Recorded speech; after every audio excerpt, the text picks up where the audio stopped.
16 по 25 января впервые в нашем городе живые пауки-гиганты. Вашему вниманию представлены более 25 видов членистоногих. Одни из них вселяют ужас, а другие очень даже милые.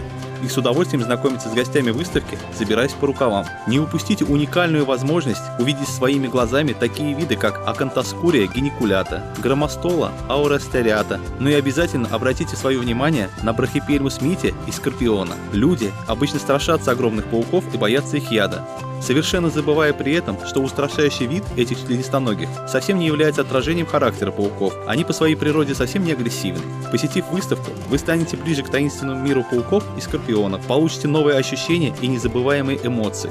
Выставка проходит с 16 по 25 января в Краеведческом музее, улица Железнодорожная, 85, с 10 утра до 8 вечера. Цена билета для детей 150 рублей, для взрослых 200. Телефон для справок 8 909 066 66 40.